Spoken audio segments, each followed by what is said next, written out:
Hello, everybody, and welcome to another episode of the Smart Human Podcast. Today, I have the pleasure of talking with Dr. John Abramson, who has been a family physician for over 20 years, as well as Harvard faculty member of the medical school, lecturer at the Department of Healthcare Policy, and author of 2 books, his most recent being Sickening: How Big Pharma Broke American Healthcare and How We Can Repair It.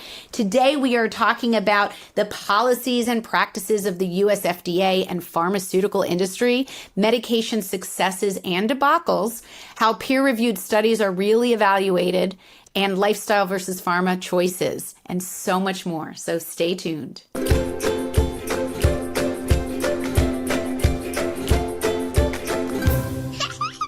Hello, everybody, and welcome to another episode of the Smart Human Podcast. Today, I have the pleasure of talking with Dr. John Abramson. He is a family physician for over 20 years, also served as chair of the Department of Family Practice at Lahey Clinic. He was on Harvard Medical School's faculty, as well as more recently a lecturer in the Department of Healthcare Policy. He has served as an expert in litigation involving prescription drugs and medical devices, and also as a consultant to the FBI and U.S. Department of Justice. In 2004, he published Overdosed: America, The Broken Promise of American Medicine. And more recently, in 2022, Dr. Abramson published his second book, Sickening: How Big Pharma Broke American Healthcare and How We Can Repair It. And here is a visual of the book, which I thought was remarkable. So thank you, Dr. Abramson. I really appreciate you taking the time to be here and share with us your wisdom on many topics. Well, Ailey, thank you for having me. And it's just so important to have people who care enough to have the skills in media to bring the message that geeks like me turn up from spending years of research, committed to research. I love geeks like you because I like to think I'm one of you, but that's maybe in my own head.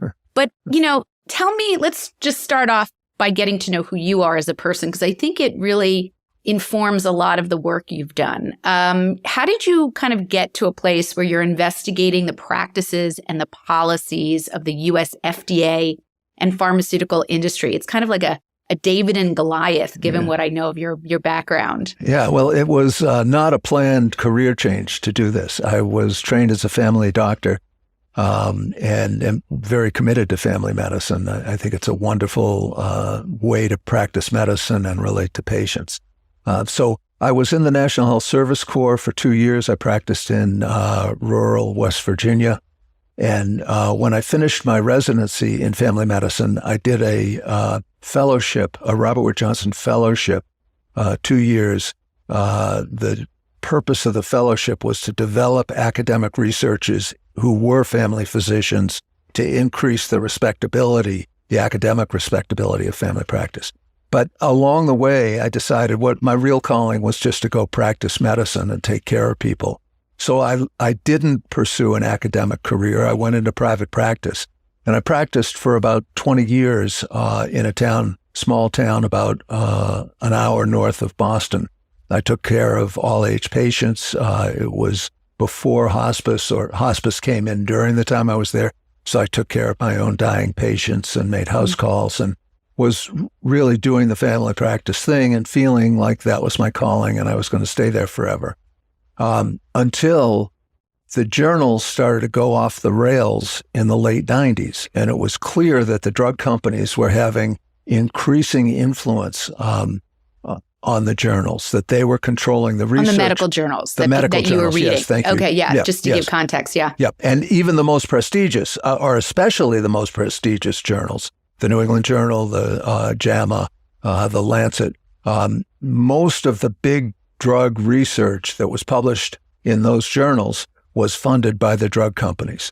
So I was aware of it, and the advertising was picking up in the 90s.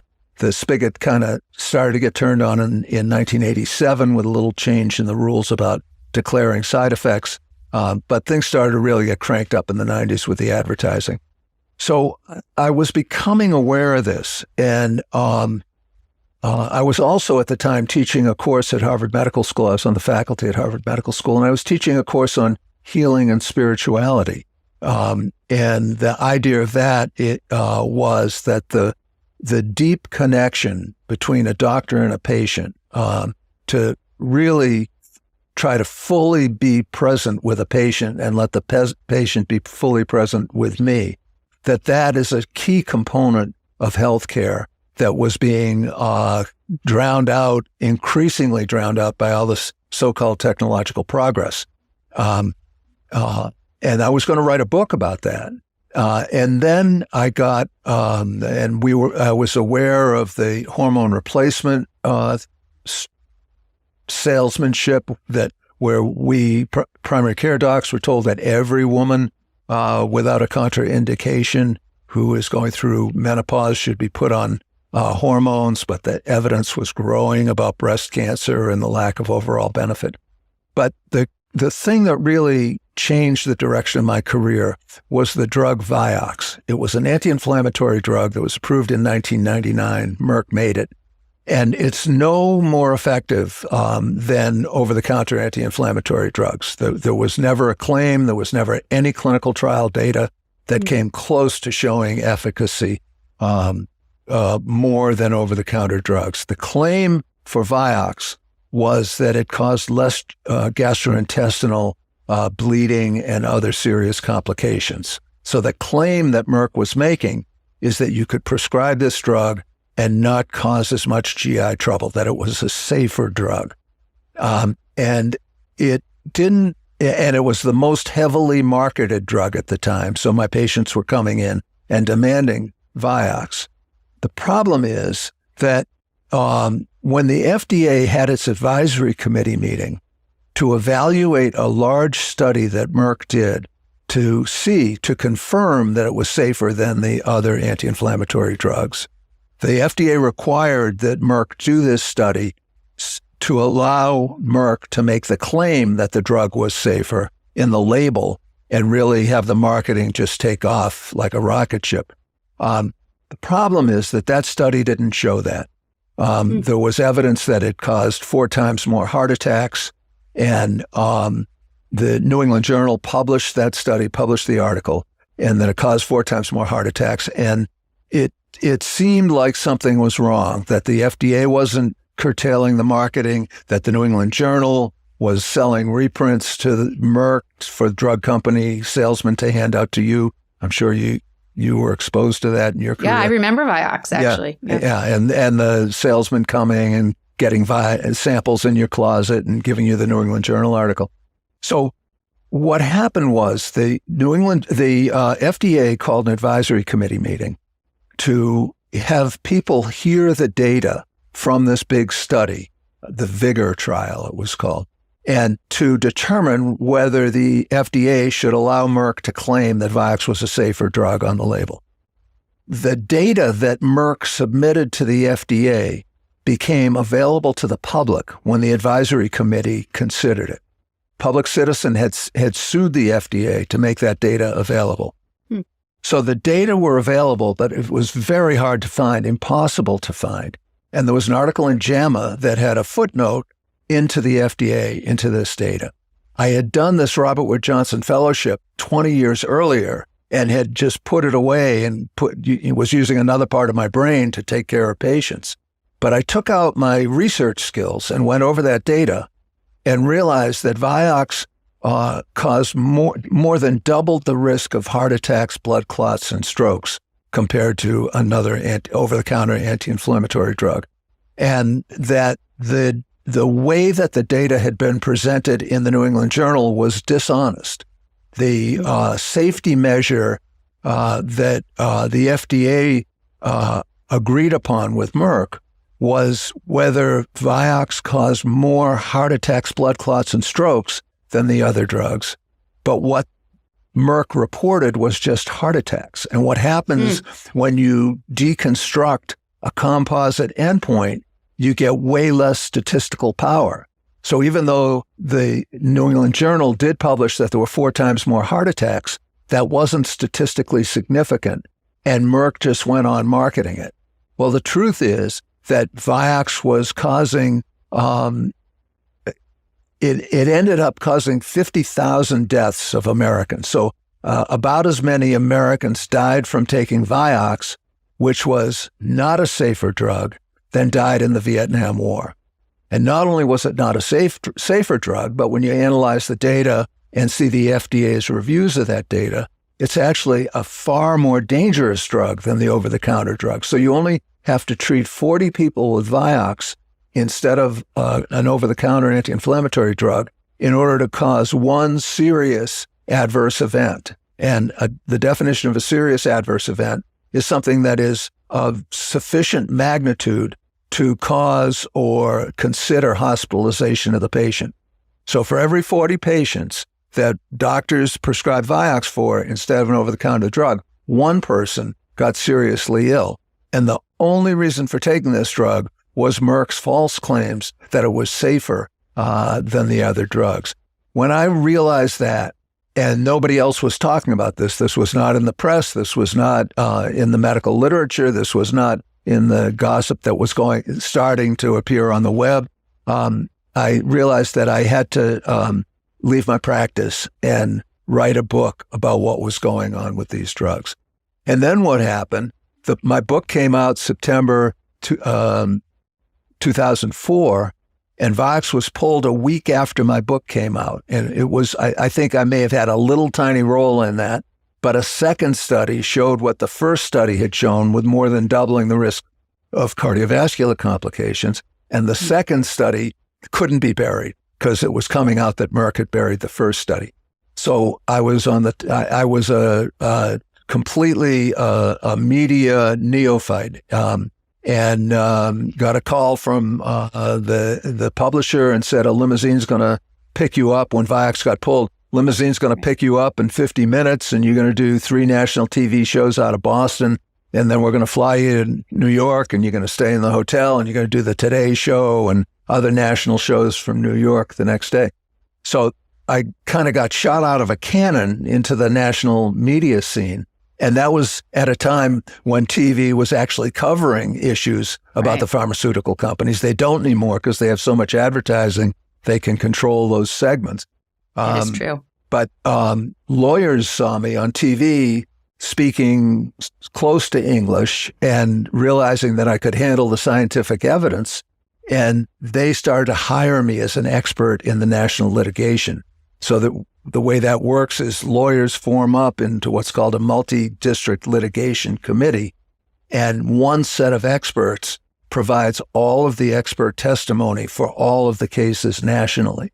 So in Vioxx, there were 27,000 people sued Vioxx for cardiovascular harm, and I participated in that litigation and then grew to be, I was a rookie in that litigation, but grew to be fairly competent in litigation and got to see the inside of corporate computers. I mean, we literally, as an expert, you have to sign a confidentiality agreement, but we literally get to see the hard drives of the pharmaceutical companies and learn what's going on.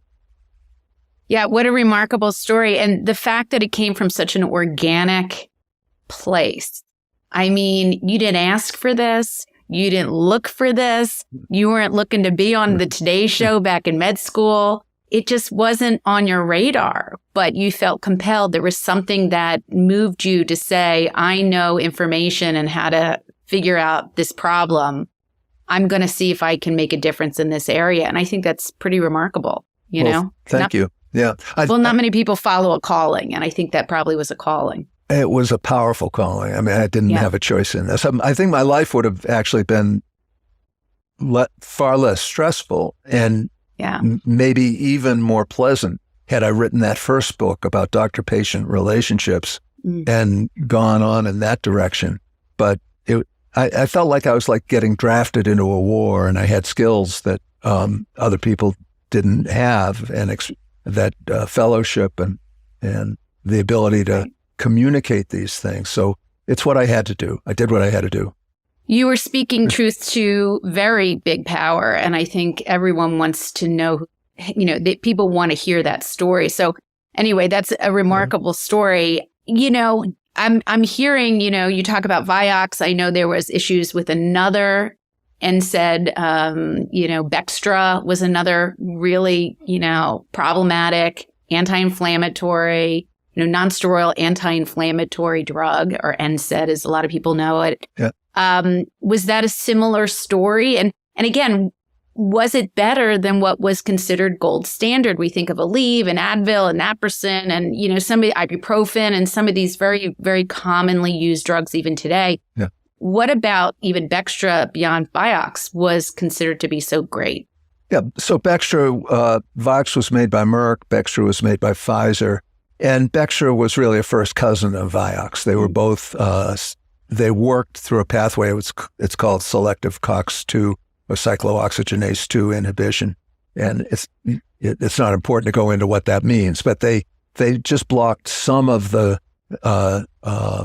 inflammatory pathways, not all of them, and supposedly they were going to be safer on the stomach. So it was exactly the same story as Vioxx, where the claim was that it was safer on the stomach. And the studies, I signed a confidentiality agreement. Let me go back and explain. When I serve as an expert, I am working in civil litigation. So this isn't whether people should go to jail for committing fraud or misrepresenting scientific data. It's whether people who were harmed physically or economically deserve economic compensation. Mm-hmm. So the litigation in Bextra was civil litigation as well. And it was a story, I can't tell you the whole story because it's not been made public like the Vioxx data have been made public. But the short of it is that there was evidence that it too increased cardiovascular risk the way Vioxx did. And I got to see the actual data and write a report. That case didn't go to court, but I wrote a report that was submitted to the court, and I was deposed by the drug company. And there was a settlement made, the terms of which were never disclosed. There were 10,000 plaintiffs, I think, instead of 27,000 in Vioxx. And that was the end of it. And I had seen what the company did to misrepresent its data. Again, I can't tell you the specifics, but I knew what they had done in civil litigation.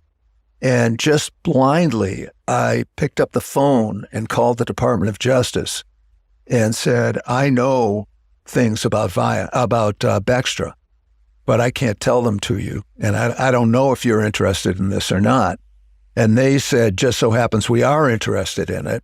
And they sent out a federal subpoena. So a federal subpoena was driven up to my house, and it said what federal subpoenas say when they go get bad guys. You will appear at FBI headquarters at this time, and you will bring your computer, and you will be questioned under oath. And so I did that and was amazed at how prepared and committed the FBI and the Department of Justice lawyers were, that they really knew their stuff. And their mission in interviewing me was basically to kick the tires, to make to try to impeach my conclusions by every single tool that they had, every single theory and thread that they had. And that went on for hours. And they said, thank you very much. And I left. And they keep their cards very close to their chest. They don't tell you who they're going to charge with what. So I heard nothing about it for 6 months until I read in the paper that Pfizer was the target of the largest criminal fine in U.S. history for its misrepresentation of Bextra. $1.195 billion the feds fined Pfizer for what it had done. So I guess the question is, if we have all these great people in the FBI and all these people that are lawyered up and trying to figure out and do the right thing, what went wrong? Like, what now? Tell us, what's the job of the FDA if we're having, and there's other examples, which hopefully we'll have time to get into, about insulin and the new drugs of insulin for insulin or diabetes management, weight loss. Statins we're going to talk about in a little bit, but I think now's a good segue. What was the fault of FDA, and how is it that these drugs are getting out there to harm so many Americans? Yeah. Before we get to FDA, Yeah. There is a problem. It's a huge problem. And very, very few doctors understand it, and virtually no people who aren't experts in this field understand it. The problem is that doctors read articles that are peer-reviewed in the medical journals, and particularly the prestigious medical journals are assumed to do thorough peer review, and that what appears in those journals and then putting those articles together into meta-analyses and guidelines, that's how doctors are taught to practice. And they must practice that way. If you don't practice that way and things go awry, you can get sued for for not practicing so-called evidence-based medicine. The problem is that the commercially important clinical trials are virtually all paid for by the manufacturer of the drug. And when an article is written, what happens is, with the supervision or collegial input or whatever, the drug companies have some say in how the massive data that's collected in the clinical trial gets turned into a 5 or 10 page article in a journal. And that 5 or 10 page article is then submitted to the journal, and it's given to peer reviewers, and they check out whether the statistics that are presented are appropriate and whether the conclusions follow from the data that's presented in the 5 to 10 pages. The problem here is unbelievably big. The peer reviewers and the medical journal editors do not get access to the actual data from the clinical trial. They only get access to the data that the company has chosen to put in the manuscript. So the peer reviewers are doing the best they can. They know they don't have the data, and they know they can't do a thorough job, but it's the best they can do. So when the articles get published in the journals, and it's peer reviewed, and that's like evidence, that makes it so-called scientific evidence. Doctors follow. I read those journals, Right. to keep up with the latest. Yeah, right. You have to read them, and you have to follow them. And when people ask me, what do I mispractice? The answer is yes, but I wouldn't know how to practice because I know that information isn't trustworthy. So we've got this system where the manufacturers are paying for the big clinical trials. The academic researchers who are publishing are generally getting paid by the drug companies to participate and review the articles, and the journals want to publish these articles because much of their revenue, 41% of the Lancet's revenue, they're the only ones who fessed up what they were getting, but 41% of the Lancet's revenue, the big journal in the UK, comes from the drug companies selling reprints of these articles that are supposedly peer-reviewed, but they haven't been peer-reviewed. They haven't been reviewed. The 41% of the Lancet's income came from selling those reprints. The drug companies selling those reprints to the journals, and then the journals give them the nice glossy reprints that I'm sure you've seen handed out, and it has the New England Journal or the Lancet or JAMA imprimatur on the top of it, and that's really evidence. So you're really a bad doc if you're not prescribing that. And the journals are making a fortune reselling information that they know has not been adequately vetted. So in the Vioxx situation, for example, there were almost $1 million worth of reprints of the Vigor article that Merck had provided inadequate data to, and the New England Journal knew that they had been hoodwinked about the data and continued to sell reprints for years. So just to reiterate, because I think this point is we are two doctors talking to each other. We are both in the system, which, I think is really important as opposed to an outsider, living, breathing, and doing clinical work with actual human beings. Yep. You're telling me and this audience, because I want to reconfirm it, that the information that doctors, practicing doctors, maybe in training, residency, what have you, learn from in terms of their medical journals, the medical journals that are pretty much standard for our educational work after med school, they are based on data that is given to those researchers that the data is not revealed to those researchers, but basically the information that the pharmaceutical companies... Haley, let me interrupt you there. The data may or may not be revealed to those researchers. Okay. It's not revealed to the experts who go around and lecture doctors on what they should prescribe, but the actual authors of the article may have access to the data. Okay. Yeah. But okay. You've got the story right, and that doesn't make it any better because the data remain confidential to the drug company, and people who want to analyze the data independently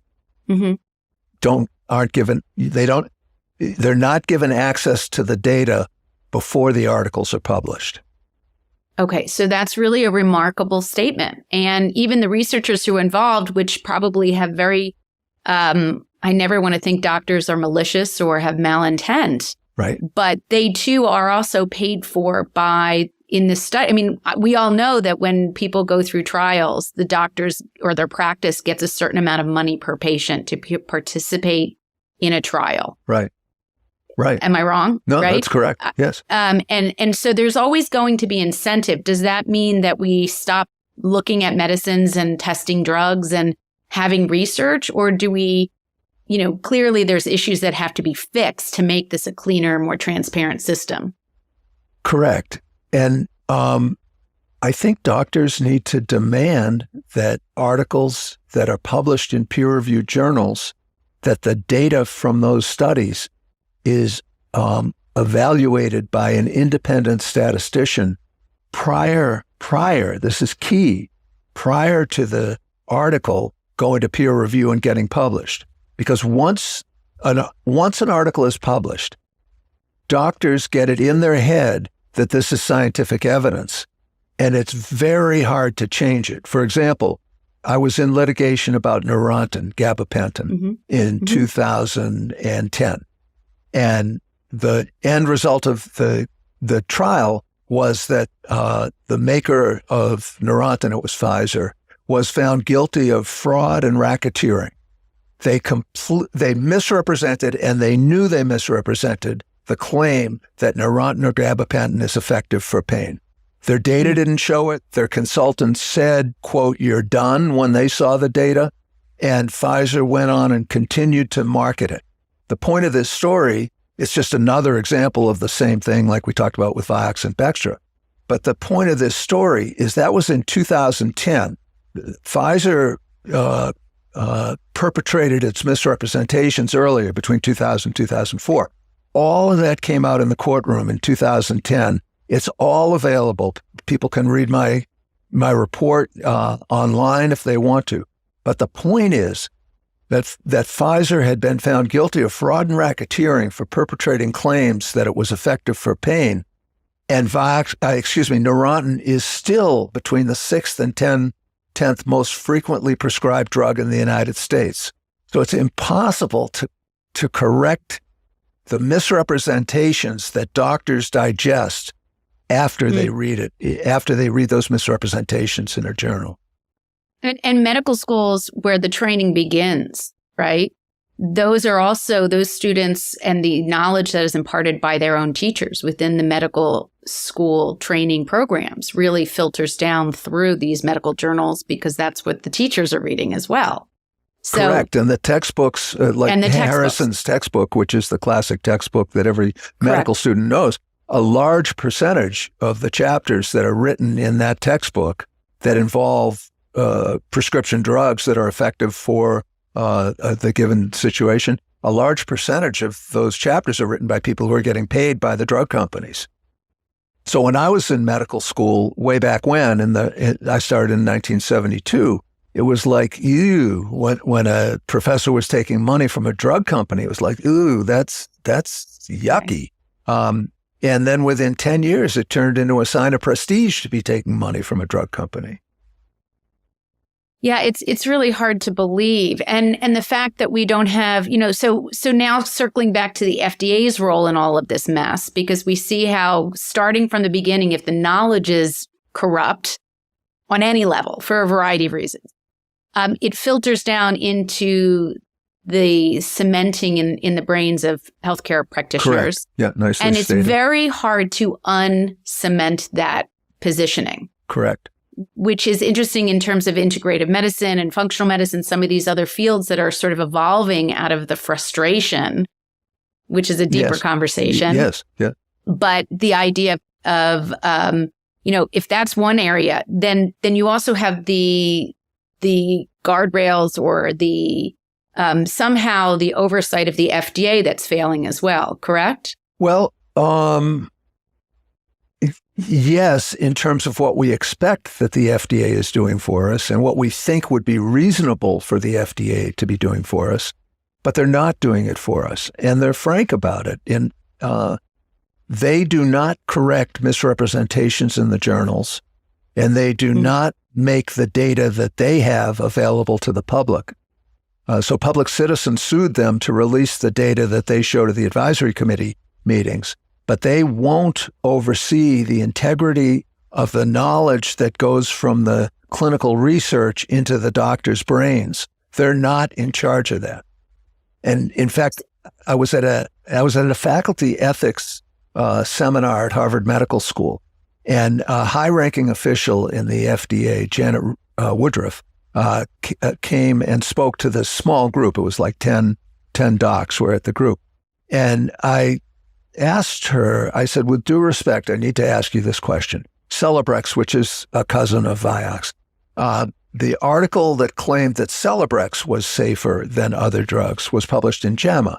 And the conclusion of the article was that Celebrex, when taken for 6 months, produces fewer GI complications than comparable anti-inflammatory drugs. And the truth was that it was a 12-month study, that the FDA knew it was a 12-month study, that the FDA reviewers knew it was a 12-month study, and the FDA reviewers rejected the 6-month conclusion, said that's not valid, that's not how the study was designed. And yet the article was in JAMA that said after 6 months it was better, but after 12 months it wasn't better at all. And I asked Dr. Woodruff, why didn't the FDA tell doctors that what they had read in JAMA was not true? They knew it was untrue. In no uncertain terms, they knew it was untrue. And it's Dr. Woodcock. And Janet Woodcock said to me straight up, we do not correct what journals publish. Now, the FDA has the data. They're the only people who have the data outside the drug company. So they're the only backstop for misrepresentations. Right. And their policy is they do not correct journals. And when I was writing that first book, I communicated with Dr. Woodcock and I said, look, this happened at the seminar, I'm sure you remember it, and I want to put it in my book, but I don't want to tell tales out of school. So do you give me permission to write it? And she said yes. I was shocked. Yeah. She said yes, and it's in that first book. So also, doesn't the FDA get a certain amount of money from pharmaceuticals themselves, from the companies? A certain amount of money, being 65% of their budget for human products, right, comes directly from the drug companies. That's huge. I mean, that piece of information alone is that we have this one body in the U.S. government to really oversee this drug, data and who's responsible for what. And yet they themselves are also getting paid by the people they're supposed to manage. That's exactly right. It's like the fox in the hen house. And who's managing? It's even worse because many of the FDA commissioners, Scott Gottlieb, Robert Califf, the man who was President Trump's FDA commissioner the first time, they go and work for the drug companies. And so that they're, to the extent that they make decisions that benefit the drug companies, they're going to have a good chance of getting rewarded for that in their next stop with a prestigious and very highly paid job from the drug industry. So it's a revolving door. Right? A revolving That's the complaint, door. Really. Right. So the issue is that we don't have an organization in the United States that will independently assess the data and inform doctors about where the data fits into the proper clinical use, what the proper clinical use of that is. So we had no organization that told doctors about Humira early on, that triple therapy with conventional drugs was the established therapy before the biologics came in, and Humira had never been tested against that.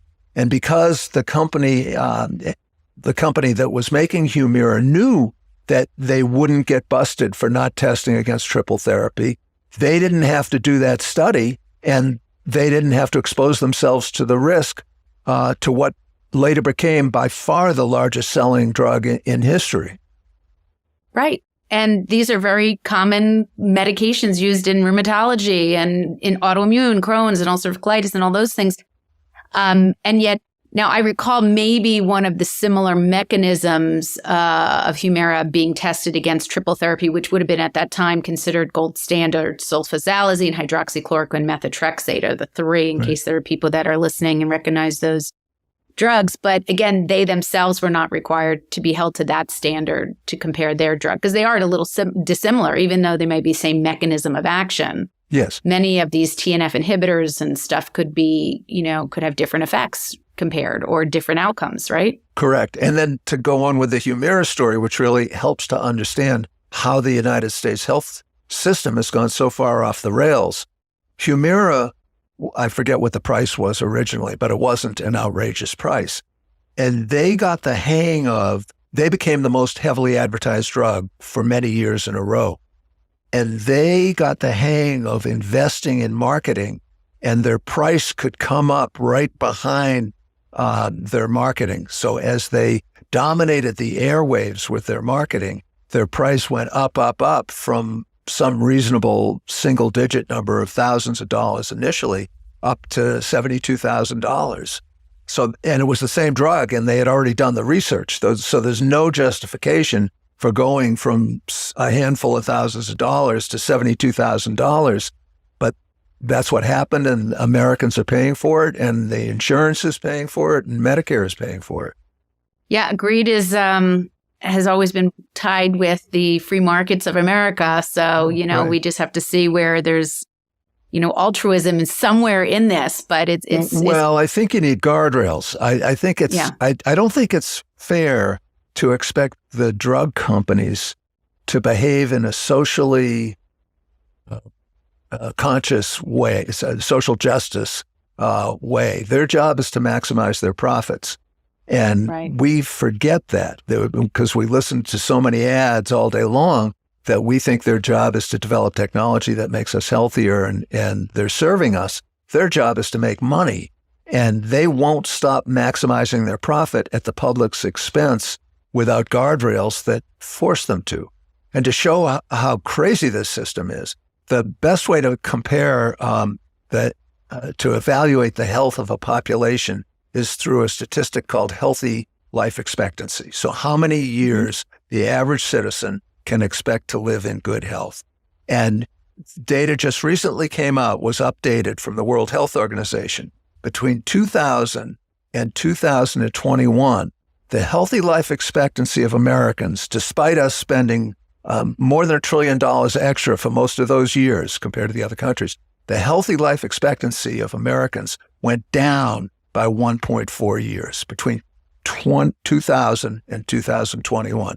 So all this ad and all this media stuff about the whiz-bang technology is making us healthier. The overall, the totality of the effect is that Americans are getting sicker while they're spending $1.5 trillion extra a year. Yeah, that's interesting, because I was just going to turn this back to the big picture is, are Americans healthier than others, given how much we spend per capita? Tell us about where are we ranking? I know we were 38th in 2000 compared to other countries. Where are we more now? And you just said how much more we spend and how sicker we're getting. But in terms of just ranking, Yes. where do we stand now? We ranked 38th in 2000. And let me say, back when I went into practice in 1982, we were in the middle of the pack amongst wealthy nations. We were spending a little bit more money, not a lot more money, and we were in the middle of the pack. And if somebody did an comparative evaluation of healthcare systems, we would have been right in the middle of the pack, no problem. Now, in 2000, we ranked 38th in the world, so we had already gone down a bit. And between 2000 and 2021, we now rank 67th in the world. So we're spending twice as much money as per person, per capita per year, twice as much money than the other wealthy countries. And the health of Americans continues to fall further and further behind the other wealthy nations. Yeah. It's pretty remarkable, but we love new stuff. Like we love the sexiness of biotech and tech and bio and all those words put together. We're just sort of that type of country that loves newer, bigger, better, more is what, kind of the mentality. And really what we're seeing is, at least from the description from a certain couple of drugs, is that really bigger and better doesn't always happen, and newer is not always better. Right? But how do we know this? I was interested in how you explained so beautifully, like numbers needed to treat. And can you go into the very basics of how a drug even gets established as a potential benefit over, say, standard of care or in its new use? Yeah. So statins are a good example to talk about this because they're the most frequently prescribed class of drugs, and we all are on statins, or our spouses or our friends are. So the statin guidelines tell doctors whether they should or should not recommend statins for people. The truth there's two levels of truth. The first cut is, what does the scientific evidence that we have access to say the benefit of statins are? So for cholesterol, for lowering the bad cholesterol for people listening. Well, not so much lowering cholesterol, because that's not the goal. You're not healthier or happier or live longer. The goal is to live longer and to not have cardiovascular disease. And I wanted to sell T-shirts when I was in practice that said, he or she who dies with the lowest cholesterol doesn't win. That's not the end point. Our brains have been messed with. That's what we think. We have to treat the number instead of the clinical outcome, which is reduced cardiovascular, which means stroke and heart attack. Correct. And just to cut to the chase for folks, what's the message that I want to leave people with? 80% of cardiovascular disease and other diseases as well, but we're on statins, 80% is a consequence of lifestyle issues.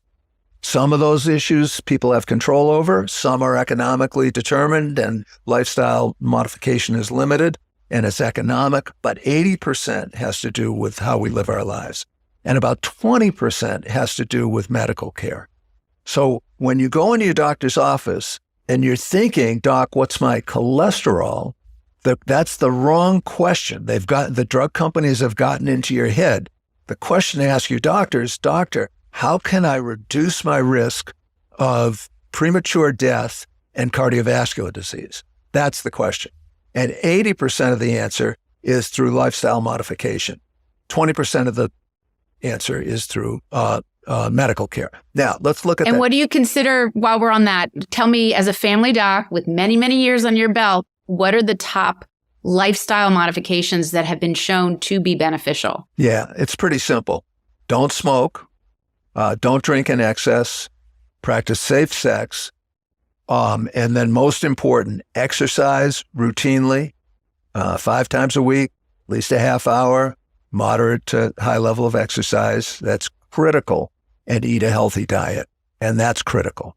And both of those factors, exercise and eating a healthy diet, may be independent of your cholesterol. The Leon Diet Heart Study showed that people who had heart disease who were put on a Mediterranean-style diet lowered their risk of another cardiovascular event dramatically, but their cholesterol didn't go down. So don't feel that if you adopt a healthy diet and you start exercising routinely and your cholesterol doesn't go down, don't feel like you're wasting your time. The cholesterol isn't the measure of that. It's how you're living your life that's the measure of that. That's great information. So tell us what happened with the statins now, back to the numbers needed to treat. There's so much I want to ask and keep going, so I'm just free thinking, but you're just doing, it's great what you're sharing. You got to promise me that we can get to the second level, though. So number needed to treat. Yes. Number needed to treat. This is what we know. This is what the guidelines have. This is what the meta-analyses say. If you have heart disease, if you've already had heart disease and you're in the so-called secondary prevention category, and you take a statin, you have to treat 80 people with a statin for 5 years, 80 people who have heart disease with a statin for 5 years to prevent one cardiovascular death. And you have to treat 30 people who have heart disease with a statin for 5 years to prevent one recurrent cardiovascular event. Now, I don't think the guidelines should tell doctors whether they should or shouldn't recommend statins. I think the guidelines should guide doctors in how to help doctors make the best decisions for themselves given their values. So I think the way to present that information is not you should take it because it's statistically significant that you'll get a benefit from statins. I think the way this information should be presented to patients is that there's evidence that statins are beneficial when you look at a large number of people for people who already have heart disease. And the evidence is that 1 out of 80 people will not die prematurely, and 1 out of 30 people who take statins for 5 years won't have a recurrent event. Now, as a family doc, if people turn that back on me, which I'm sure you know happens frequently, doc, I don't understand this, make this decision for me, I would say, why don't you try the statin? There is a benefit, and why don't you try it? And if you don't have side effects, continue to take it. For people who already have cardiovascular disease. For people who don't have cardiovascular disease and don't have a higher level of cardiovascular risk, there's not evidence that statins reduce mortality, and you have to treat 140 of those people for 5 years in order to prevent one cardiovascular event. Those odds are very different. And many people who understand that that's the potential benefit, the Right. benefit is so limited, and we don't even know what the incidence of side effects from statins are because the companies don't want to include that information in their clinical trials. It can only hurt. But we do know that there's some effects such as elevated hemoglobin A1C and sugar elevation. And there is some indication that there's other metabolic potential risk. But essentially what you're saying is as primary prevention for people who have never had cardiovascular disease, meaning they've never themselves had a heart attack or stroke, not the LDL level, but heart attack or stroke, the numbers needed to treat to have benefit is really not that high. Well, no, it is high. I mean, I'm sorry, it's high, meaning, which is worse, which means that that you'd have to treat a lot more people to get the benefit of one person preventing that condition. Right. And there's not evidence that there's a significant reduction in mortality. And so lifestyle would be a wonderful place for those patients, people who are preventing, to start. Absolutely. And that does not dominate, that doctors aren't spending 4 times more time on lifestyle than on medical therapies is just evidence of the disordered priorities of how doctors receive their knowledge. And certainly prevention is not part of any medical training in any large way. Nutrition takes up 5 to 8 hours of an entire 4-year education today. In this era. We only get medical doctors in training only get 5 to 8 hours a year in nutrition, let alone environmental chemicals and environmental health. So prevention is not really where med schools are at. Correct. And for training. Interestingly, the United States scores pretty well in doctors mentioning lifestyle issues to patients. But we're also taught even more firmly that patients won't make changes, so don't waste too much time on it. And I knew as a family doctor that I would talk about lifestyle changes, and I would ask people to come back in a month to see how they were doing. And when I made that return appointment, in my mind, it wasn't to see if they were able to adopt the lifestyle changes. It was to hear their story about why they couldn't adopt the lifestyle changes. And that's where you have to start. You don't start with just saying you need to exercise 5 times a week. You say, I'm going to give you a homework assignment, exercise 5 times a week. Let's come back in a month and we'll talk about it. And that's when you get down to business. I don't have the time. I'm working 2 jobs. It's unsafe to exercise in my community. Whatever the problems are, then you can really get to work and help people make changes. Same thing with quitting smoking. Yeah. And is that in the system that we now have, where most follow-up visits are 15 minutes in length? Most doctors don't own their own practices anymore. I mean, my father, he's still practicing 85 and he still does. He's 85 as a nephrologist. He's watched the whole thing and it's been like a mourning process for this man. Doctors are getting their practices, hard-earned practices, long-standing practices are being bought up by healthcare systems for good or bad, keeping costs down. There's lifestyle. Some doctors want better lifestyle. Yep. But at this stage, do 15 minutes follow-up visits and 30-minute new visits on average really suffice for talking about lifestyle and disease prevention? Yeah, I'm going to say something that's going to surprise you. It often is. As a family doc, it may not be for a rheumatologist because you probably don't see your patients as frequently as primary care docs do. But as a family doc, 15 minutes was pretty good time to follow up on an issue like this because it was a relationship and a conversation that was continuous. The 15 minutes wasn't all we did. The 15 minutes was just a 15-minute continuation of the conversation we had a month ago. So if docs are committed to this, you can do an awful lot in 15 minutes. And you can, there's a diagnosis, cardiovascular risk, it's not like you have to make up things to bring people back to talk about what would be helpful. But the doctors have to believe that literature is real and it overpowers pharmaceutical therapy. Correct. And and again, that kind of goes back to their training. Correct. And maybe their compassion is there, but their training is telling them otherwise. Correct. I got in a shouting match with one of my best friends who's a doc. There was a study that was published in 1992 called the Diabetes Prevention Program. And the study was a really well-designed study funded by the NIH. And it took people who were pre-diabetic at high risk of becoming diabetic and randomized them into three groups: a control group, a group that took metformin, which is a diabetes drug, and a group that was assigned to intensive lifestyle modification. And so this is a randomized controlled trial. You can't do observational trials on people who exercise because they care and they have the resources, and it's not a fair comparison. This is a randomized controlled trial. And the winner was lifestyle modification, which reduced the risk of going on to develop diabetes by 51%, and metformin reduced the risk by 37% compared to the control group. So this study absolutely proved that committing to helping people change their lifestyle works. And yet doctors, I would bet if you pooled your colleagues, 98% of them would say you're wasting your time. It doesn't work. And it also goes back to the relationship. The relationship between patients and doctors has changed, I think. I mean, I've been a patient. I have a doctor's appointment later with my son. I mean, we see it on both sides, and you can tell that some people maintain that real connectivity, that kind of desire to get into people's lives and feel them out and understand their working process. And some people are just next. Yeah. And I think maybe that's the system more so than the individual who went into medicine to begin with. Yes. I'd like to believe that. Yeah. It's just too long of a road.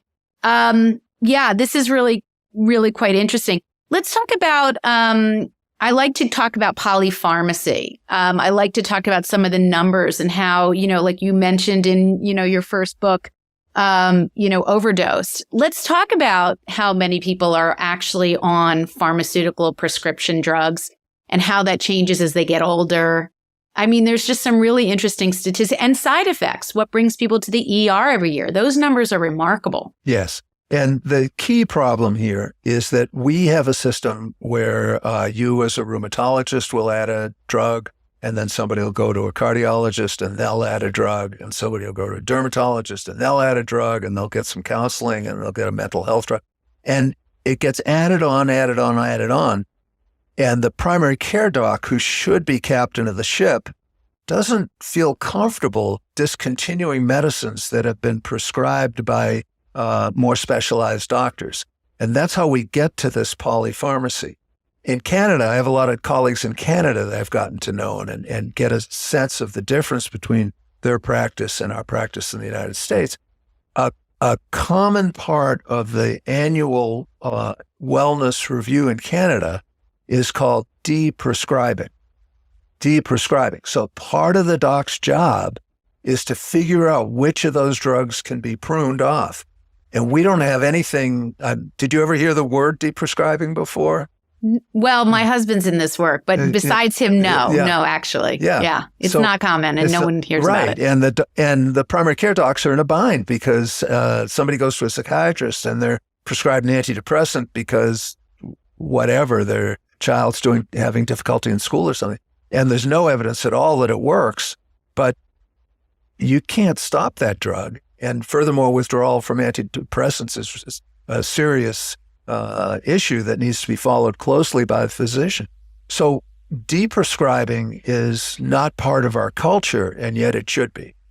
And that's I mean, absolutely. I think people are afraid for what trouble they're going to get into. I mean, we're such a litigious culture now. Yes. We don't want to get sued. We want to follow guidelines. We don't want the extra trouble. We're already up to our neck in lack of reserve for stress. I mean, it's one of the most high stress jobs is to be in healthcare, let alone physician as well.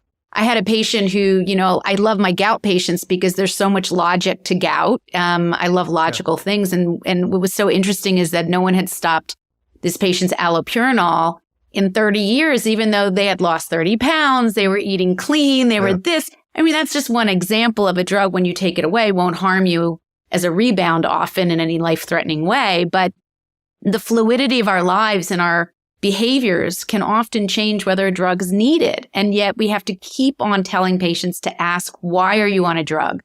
What are the endpoints? What's the criteria for success? Doctor, have I reached my endpoint? What is the dosing process? I just think we need to be more advocates. I don't know how you feel about having smarty pants patients, but I think it's our job to educate them on what they should be asking. Yeah, to form a therapeutic team with them. Absolutely. And you mentioned guidelines, Lahey, and I want to get to that at least briefly. The guidelines are made by experts who look at all of the scientific articles that have been published and consider what the totality of those articles show and what recommendations should be made for doctors. What doctors and patients don't know is that the studies that those doctors are looking at have the same problem that we started this show with, that the data aren't presented to the peer reviewers, that what's called peer review is a sham, and it's the drug company's point of view. The doctors don't understand that. The experts who make those guidelines, many of them, typically half of them in a panel of experts doing a guideline, have financial relationships with drugs that are being considered in the guideline. And then the organizations that coordinate the guidelines, the professional societies, are receiving money.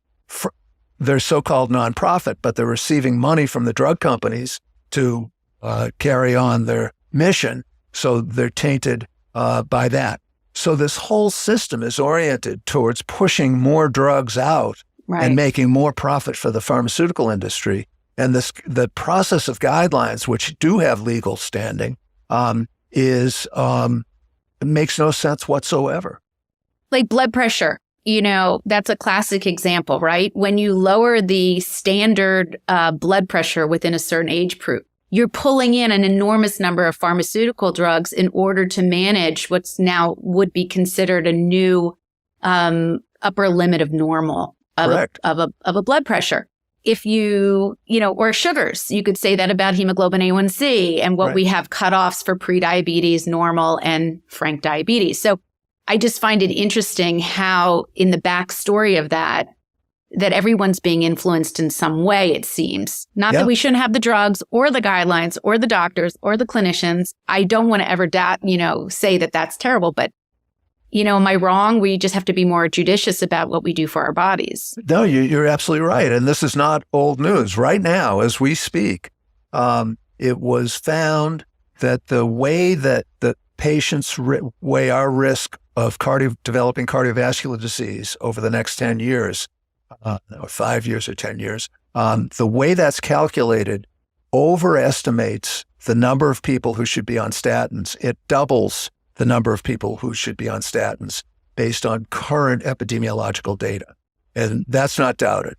What happened after that was discovered was the so-called experts decided that instead of making the threshold for starting statins on people 7.5% 10-year risk, they say we should lower that to 3 to 5%. And it's exactly what you're saying. They're lowering the threshold for putting people on statins, and they're doing it on the basis of studies that have not, the data aren't available. And back to, and along with what you're saying, of course, is that, some of my numbers may be older, but 10% of the general population and 30% of older adults are taking up to 5 or more different pharmaceutical drugs simultaneously. Yeah. And frail U.S. citizens, some like 40% are prescribed 9 or more medications at hospital discharge. Yeah. But then adverse drug events and reactions cause 4 hospitalizations per 1,000 people, 4 per 1,000 each year. And that may be different numbers given the, the opiate crisis and various other new drugs that have been added since probably these numbers. But there's a lot of drugs out there being used. And the question is, do we need them? And it's a tough question. Right. And other countries have what's called an Agency for Health Technology Assessment. Mm-hmm. So in the UK, it's the National Institute of Clinical Excellence, and it's called other things in other countries. But the function of that organization, which would be parallel to, not the same as the FDA, they have their own FDAs, but another organization, the FDA approves drugs, tells doctors what they can prescribe, but they don't tell doctors what they should prescribe. That would be health technology assessment. And we had that in the United States. We were the first country to have it in the mid-'70s, and it got canceled out in Newt Gingrich's contract with America. So we're now virtually the only wealthy country that doesn't have health technology assessment. And that's the agency that would answer the question that you're asking, is how do we know what combinations of drugs, and how do we know what we should prescribe for elderly, frail people? What's the evidence for them? And we need that in the United States. Doctors can't practice without that. They're just completely at the mercy of the drug companies without an independent agency of health technology assessment. And what about, say, Watson, who was covered by 60 Minutes, big supercomputers and AI? I mean, I wanted to save this for the end. I don't hope this is not the end, but the idea is kind of, where, since we're talking about it, where will that play a role in terms of improving our healthcare versus maybe harming our healthcare system? The only thing you can be sure of is that the wealthy, powerful entities now will have more control over this new information technology than the critical public interested organizations. So this will amplify the corporate influence on our healthcare. And I've noticed this. I play with artificial intelligence when I've paid money to do my subscription because I want to see what was really happening. Mm-hmm. And the key is that it's a garbage in, garbage out situation. So the artificial intelligence can tell me about articles I didn't know about, and I can go get them. But it doesn't change the fact that these articles are funded by industry, and their primary purpose is to induce doctors to prescribe more of their drugs. So what it does is artificial intelligence, looking like it's giving us a broader reach to practice evidence-based medicine, is just giving industry a louder mouthpiece. And yet we're not going to be able to avoid that as doctors. It's interesting, medicine is changing so rapidly. We had the biologics that when I was in fellowship for rheumatology, they came out and everyone was all panicky about how this was going to change outcomes, good, bad, ugly, costs, all that.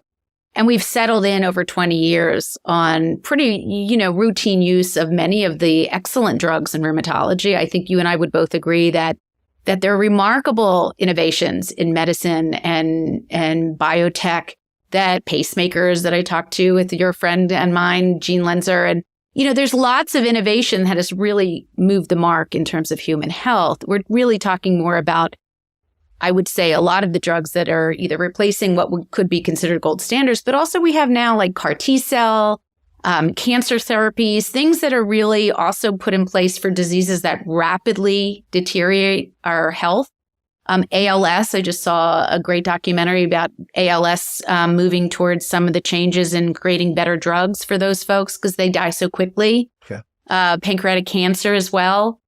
What are your thoughts on sort of we want to tighten some of the rules, but on some groups, I feel, but not necessarily on the drugs that could really help people sooner and faster and better right away when they actually need it. What are your thoughts on that? If we did real studies, it would be a slam dunk.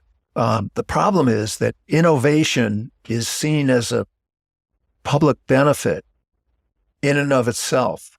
And that's not the case. Innovation will be used by the economically powerful folks to further their interests. And sometimes their interests are in alignment with the public interest. And there's few greater pleasures as a physician than using a new drug on somebody that you've learned how to use and it actually helps and they couldn't have been helped before. But it's really important. Diabetes was the first biotech, insulin was the first biotech drug and has been the biggest biotech drug, amongst the biggest since it was developed in 1982. Genentech brought the drug to market. The biotech developed insulin. So they had vats of E. coli, the DNA of which had been altered so that the E. coli were actually manufacturing human insulin, and then that could be taken out of the vat and put in a...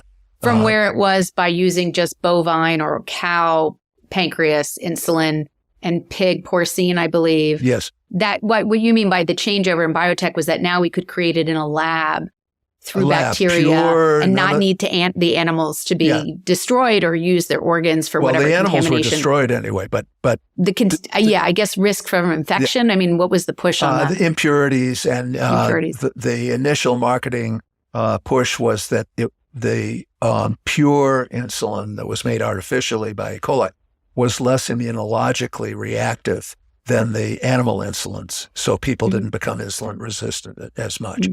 Well. And then there was, that was 1982. And then in the mid-90s, there was the insulin analogs. So not just producing exactly the same molecule, because this is, I find it an interesting issue. You can make human insulin artificially and have the exact sequence of amino acids, but those artificially made insulins don't fold the same way naturally produced insulin is. So there was an attempt to modify the folding of the insulin so that you got a physiologically more precise effect. It all sounds great. Here's the problem.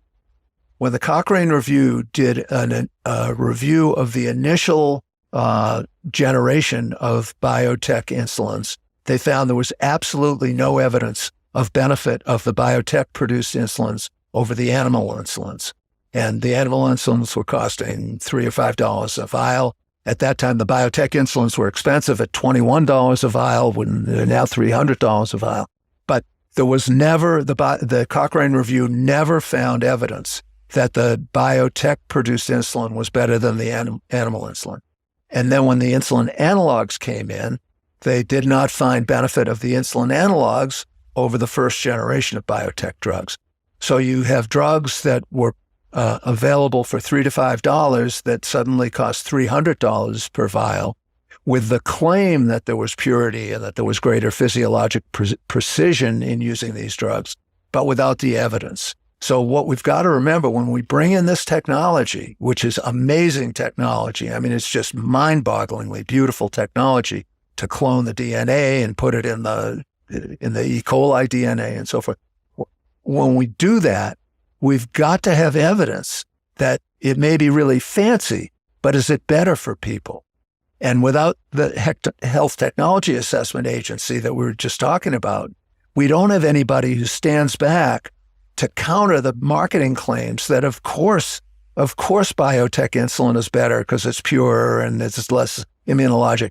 We don't have nobody's defending the public interest. And health technology has to be there to tell doctors, well, you're hearing this marketing, but there's no evidence it's superior. So if your patient's doing fine on the previous generation of technology, there's no reason to change them up. We need a referee, as I've heard you also mention. We need a referee, but we also need a referee that can't be bought. Correct. That can't be compromised. And where do we find that? Even in an individual, it's hard to find. I don't know, maybe, or even in a body of competing opinions. It's, I think, impossible to find when 2/3 of the members of Congress and the presidential candidates are receiving money from the pharmaceutical industry. So you can't be critical. The same way you can't be critical on TV because there's so much money in advertising that they're not covering people like me anymore. So we've got a real situation. And I think the only way out of this situation is for people to become informed through podcasts like this and people who, like you, who are willing to put the effort in to communicate this and to do it for the public and to do it for their colleagues. And it's pretty hard to do. I've been trying to push that rock up the hill for about 25 years, and I can't tell you that I've gotten it too much further up the hill than it used to be. I think we're a lot further down the hill than we used to be. Yeah, I like to have people around me. I like to talk to people like yourself, people who are fighting the system, who are fearless, who speak truth to power. It's not easy, but, I think there's something to be said for it takes a village. And I've seen you on a lot of big podcasts that reach a lot of people. And so I would not underestimate that. I think it's really remarkable work that you've been doing over these years. I want to get into, I know we're going to run out of time soon. I could talk to you all day. We were on the insulin topic. I think it's really interesting using the GLP-1 drugs as sort of a model of innovation. All of them are different, right? Cancer cell treatments, we know, or cancer treatments, we know that there are super benefits if we can find them, if they extend life and manage costs to all the different issues. They also come with their side effects of developing certain things like maybe autoimmune disease, but that's the cost of life and extension of life, perhaps. Pros and cons of everything, right? And you and I, we've benefited with drugs over the years, right? Absolutely. I mean, there's no question about it. We are not, you and I would say I'm not poo-pooing medication. They've worked beautifully on many, many patients of mine, on myself and my family. Yes. I guess the question is, now that we're moving into sort of a new anti-aging, weight loss, aesthetically appealing types of drugs, not just for the diabetes and weight loss health risks. Yeah. Where do you stand with where we're moving, given what you have learned and researched over the years? Yeah. So I think the new weight loss drugs really provide a perfect example when people say, why is the United States different than the other countries? What's gone wrong here? Why is it so expensive and less effective? And I think the weight loss drugs are a perfect exemplar of what's happening. So we have these drugs and they're discovered to meaningfully reduce weight as long as you take them. When you stop taking them, you probably put all the weight back. So it's a lifetime commitment.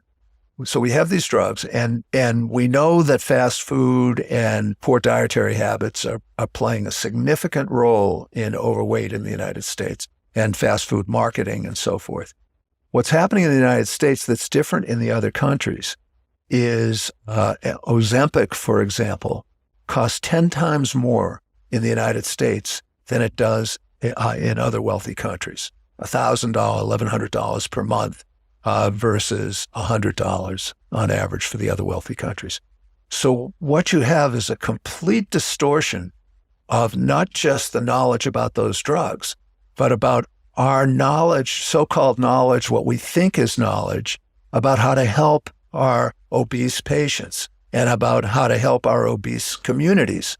So we have 10 times as much push from the drug industry to say those drugs are the solution rather than the real fundamental cause of the problem being solution, which is the marketing of food and lifestyle, not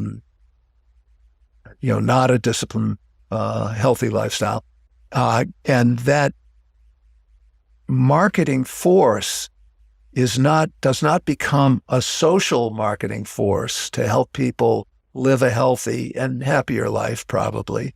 It's not to improve the social status of Americans. It's to make more money.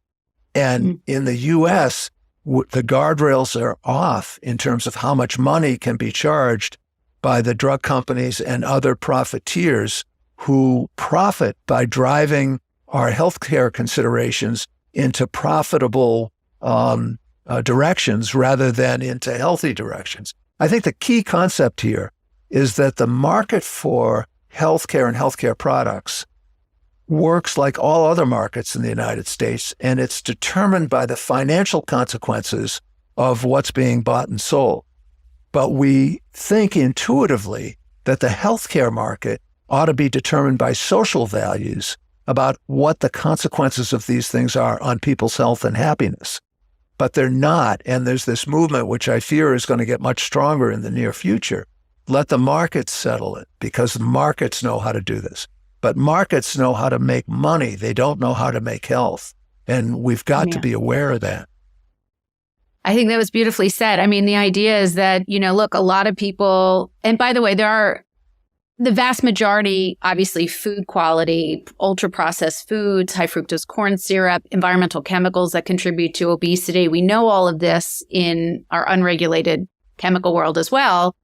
There are epigenetic changes. There are DNA, effects from environment, from lifestyle and diet, poor diet choices that also make it incredibly difficult for people to lose weight, even under the best lifestyle choices. And yes. I work with patients like this.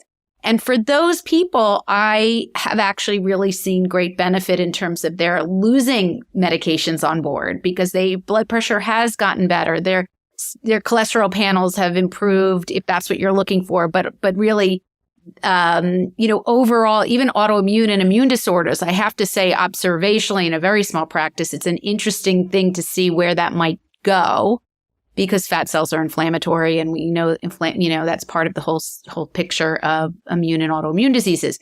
But I guess the question is, we would be giving it to some and not to all. We would be allowing people to lose weight in some and not all if we had too many guardrails.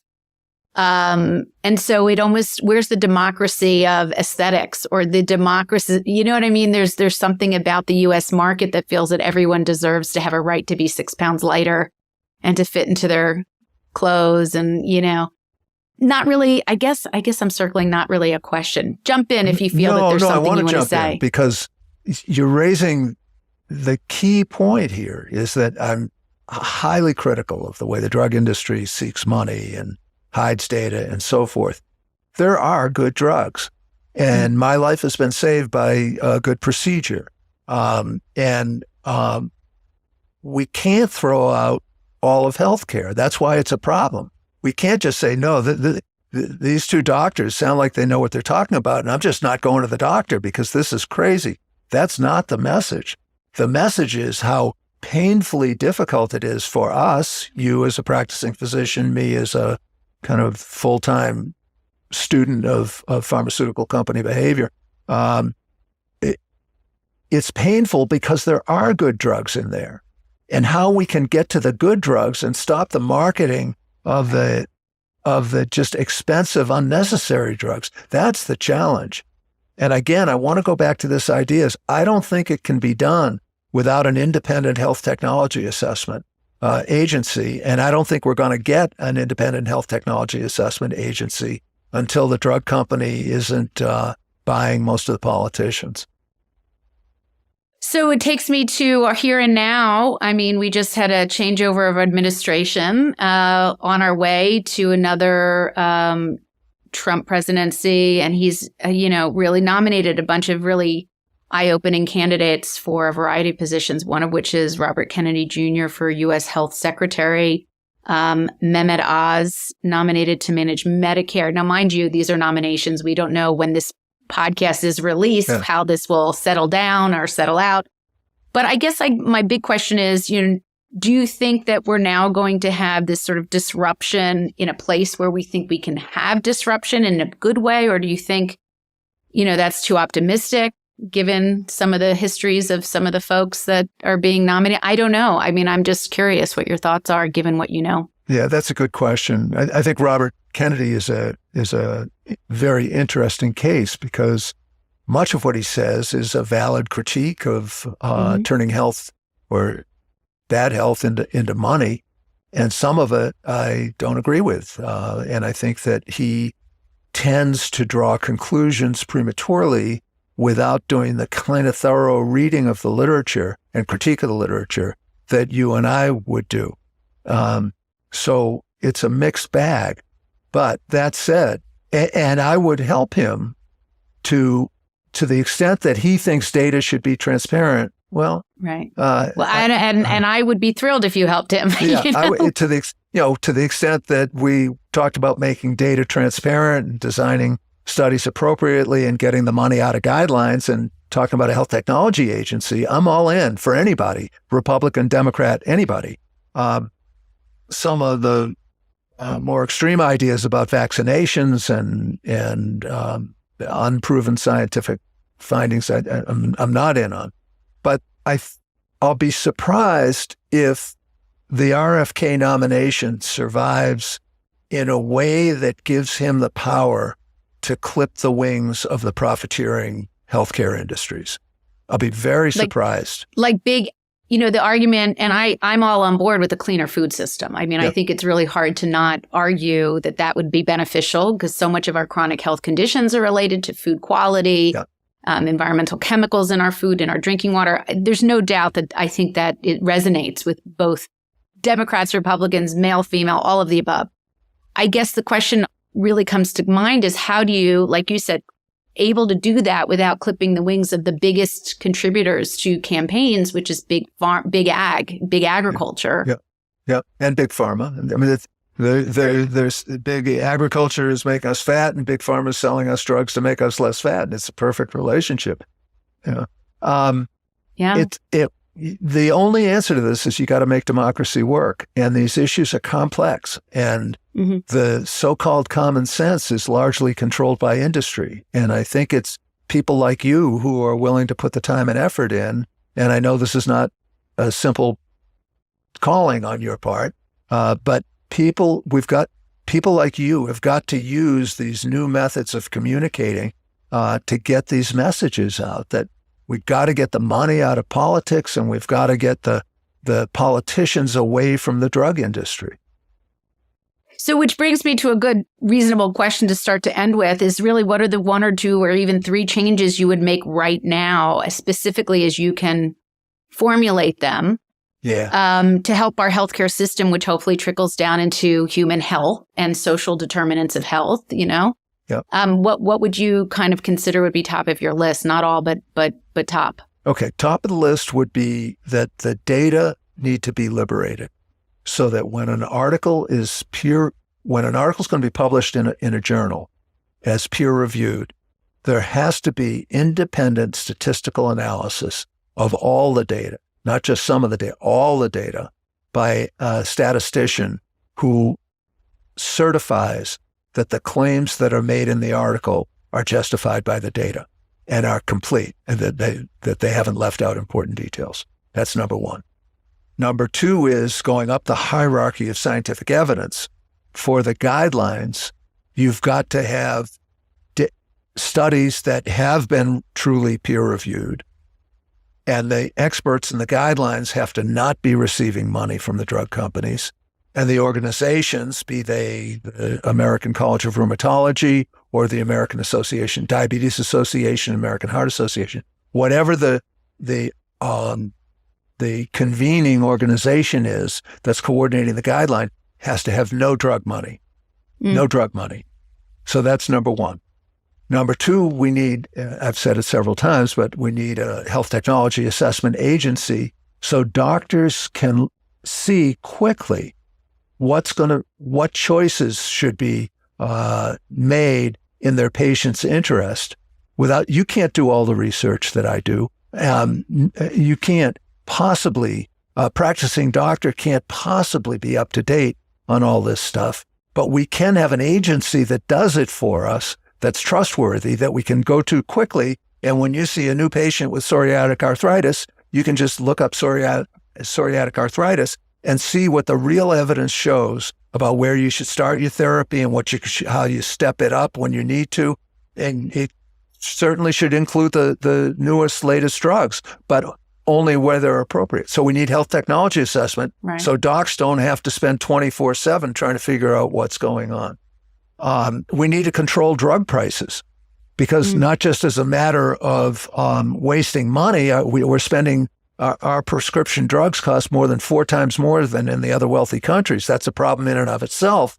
But like I was talking about with Ozempic, that distorts the marketing, and it distorts the knowledge that we doctors think we have about these products, because they can pay a lot of that extra money to get inside our heads and try to convince us. By dancing and singing and having Broadway tune type theatrics on screen. And there should be no dogs allowed in drug ads. Really. Right, dogs and Frisbees. It seems to be an overwhelming bias on these commercials of joint pain and, any number of diseases. So those are things that doctors absolutely need to walk into their offices so they can be confident that they're doing the right thing for their patients. American doctors cannot be confident when they practice so-called evidence-based medicine that they're doing the right thing for their patients. Now, in a broader scheme, I don't know if any of this is going to happen. We seem to be moving in the wrong direction rather than the right direction. But the public needs to become aware. And I think Democrats are as much at fault here as Republicans are. And I think we should stop being misguided by the idea that the Democrats are going to rescue us or the Republicans are going to rescue us. They're not going to rescue us. They're all getting paid by pharma. And we've got to make democracy work. Our founding fathers said democracy only works if you make it work. And we now need to make it work. Whether that can happen or not, I don't know. But there's no other game in town. It's got to be democracy that works. Yeah. I mean, I feel like I need a drink. Maybe you need a drink too. My doctor said I can't drink. Oh, no. Well, there's non-alcoholic, I guess. Yes, it's tough. I drink organic beer. That's my drink of choice. Yeah. But, listen, this is a really big topic. I think between the 2 books, not just the one that you just came out with, I think time is relative. Yeah. But, this book, Sickening, I'm going to have the link to it in our podcast information, along with kind of a longer bio and a little bit more of your history, which I didn't get a chance to share yet. It's just a really huge topic, and I'm so thrilled to have come across your work through other podcasters who are emphasizing and highlighting what you're saying and doing. And I think it's really important. It's complicated. Yep. And we want to live healthier and longer. Patients are desperate with chronic pain and, real life health issues. And, it's really, we're looking for trust, whether it's our doctors, whether it's our healthcare system, whether it's the medical devices we're putting in our bodies and don't really understand how they got approved more or less, or mixtures of drugs that we think are good, but we don't see, they're never tested. Right. As 9 drugs in a system. We're only looking at 1 drug and an outcome. Yeah. Right? Isn't that how drugs are generally tested? Absolutely. Right? So, it's complicated. Tell me a couple of things. Give me something positive. Give our audience something positive to work off of. Something, that you can think of as being maybe a good turn moving forward. And then also where we can find you, what projects you're on, what you're doing next. Yeah. So the news is really very positive. Not the news that's coming from the drug industries that their innovation is going to save us, because it's not. Our health is getting worse. But the real news is that 80% of our health is in our hands. So let's all start today to clean up our act, because we sort of want to believe that we can be rescued by biotech and innovation. And that's not going to happen. Occasionally it happens. You've seen it happen. I've seen it happen. I don't want to throw at all biotech. But if you want to be healthier, the best investment you can make is in your own health, to start living a healthy lifestyle. So that's an upbeat message. And don't let the profiteers convince you that they can do for you what you're not willing to do for yourself.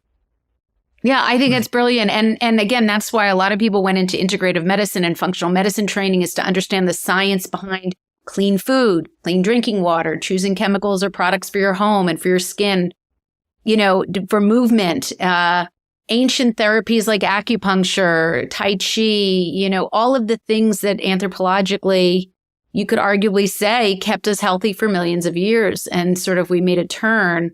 I think that is very optimistic and positive, and the data supports it. It's not even like this is theoretical. Totally. The World Health Organization says 80% of your health has to do with how you live your life. Those of us who are fortunate enough to be able to make choices that are healthy, let's start doing it. Take control. Fantastic. Take control back. Yeah, I love that. And what are you up to next? Let's hear what you're going after. Right now, I'm going after this idea that the threshold for starting statin should be a 3 to 5% 10-year risk. The evidence isn't there. The so-called scientific evidence upon which this is based is not transparent. The organization that provides most of the data about statin trials has committed to keeping that data secret. And docs need to understand this. I think one thing, let me ask you a question. Yeah, please. You've been doing all the asking. I think that doctors need to get together in some form, whether it's a union or an organization or some form that says we cannot practice medicine if the real data from the clinical trials aren't reviewed by a statistician before they're published. That's just an absolute, we can't do it anymore. We're not going to do it anymore. How does that message get out? Because they can't practice good medicine without that information.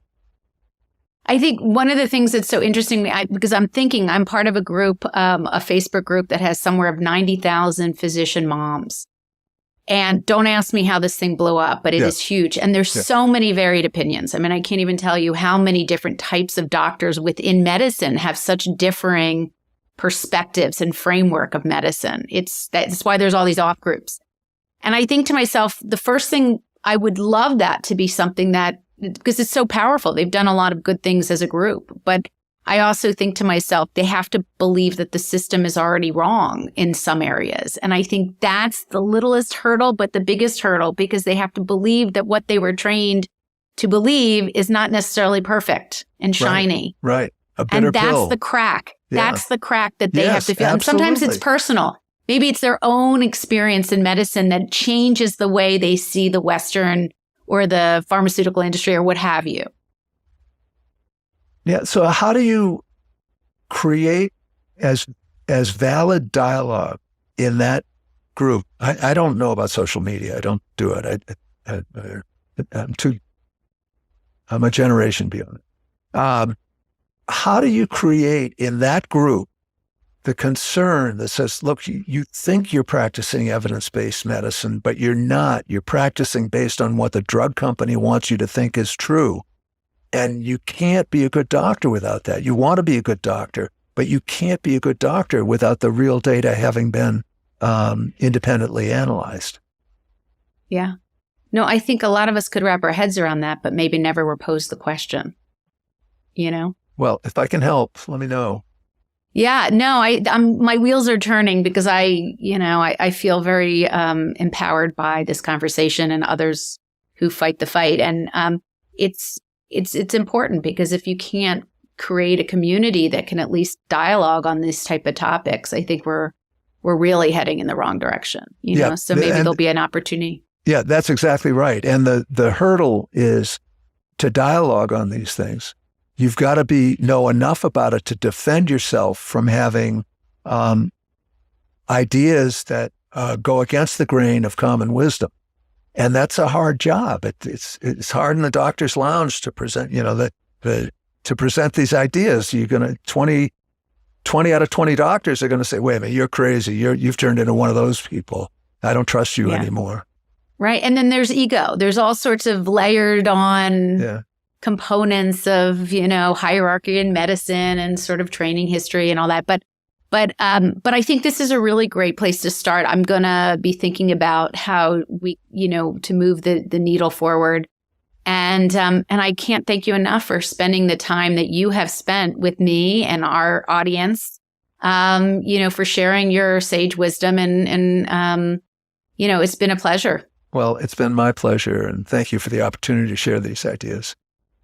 Yeah. Thank you. And nice Be to well. meet you. Yeah. You as well. Yeah. Bye-bye.